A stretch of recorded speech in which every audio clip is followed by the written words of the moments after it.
So you touched on this a little bit already, but I want to kind of break it down for our listeners.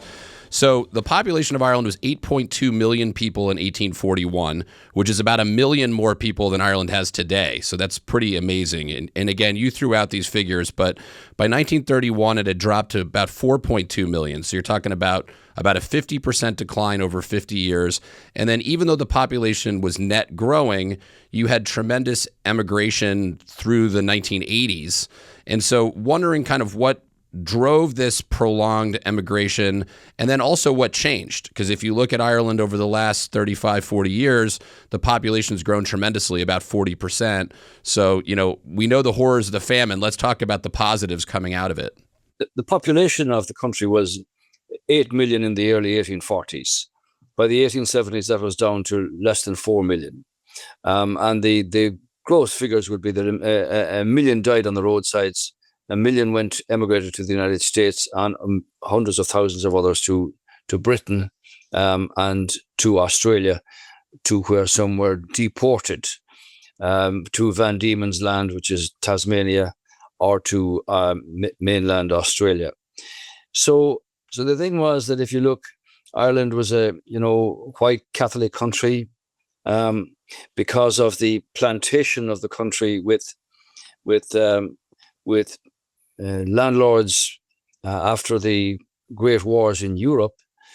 Populations were driven west, and poorer land, very small holdings. There wasn't any economic opportunity for people, or very little, in the west of Ireland in particular. And so emigration, or the sea, were the inherent opportunities that people had to put up with.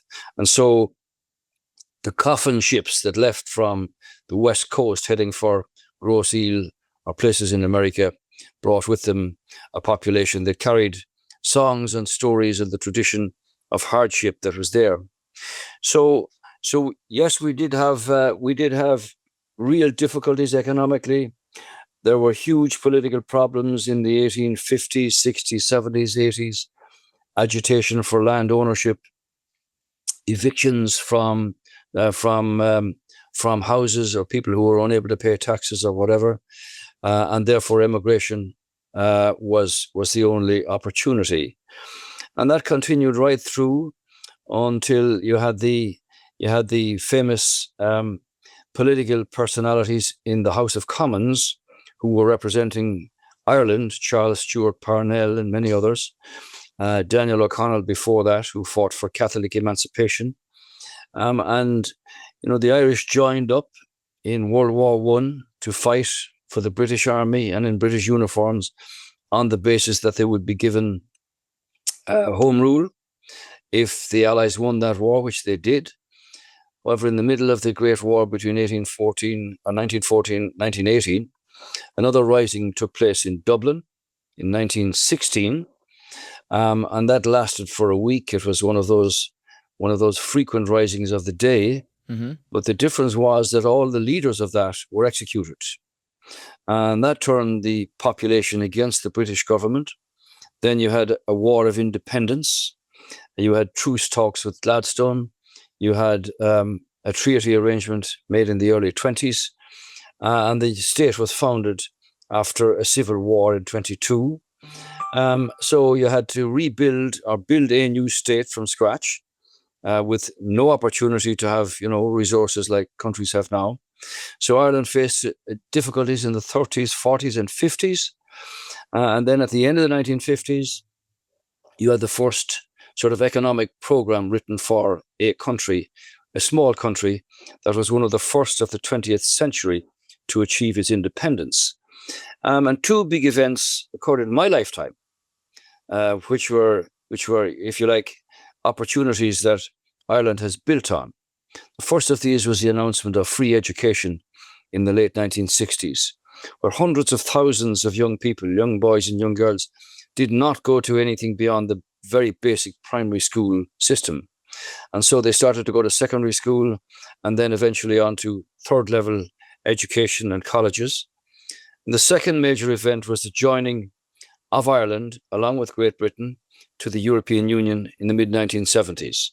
And that opened up a whole new series of opportunities for trade, for business, for education, for understanding. Brought in, for instance, the Erasmus programs for education that young people could attend in universities all over Europe and indeed beyond for a sabbatical year, learn their traditions, culture, study their degree, and so on like that. The interrailing mechanism, which allowed hundreds of thousands of young people to travel, see other countries, meet other people, understand their culture, tradition, dress, music, food, all of these things. And the opportunity then in the evolution of the common market into the European Union allowed for trading systems to a population of over 500 million.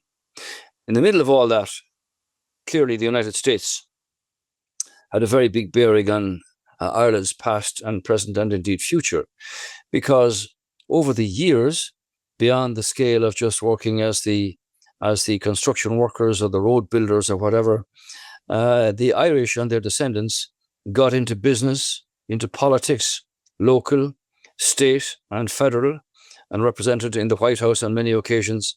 And that leverage was very important. And when the United States in the late 60s and 70s began to look out from its own borders and recognized that there was a serious opportunity in the European Union, they came to Ireland, just spoke English with the decline of the language because of the famine, but that the education system was nimble, flexible, future thinking. So you produced a generation of coders, of people who were, really, really up for the wave of change that was coming with the start of the computer age and the digital systems and all of that. And that's been a great alliance between Ireland, Europe, and the United States. On somewhat rocky grounds at the moment, these things will even themselves out in due course.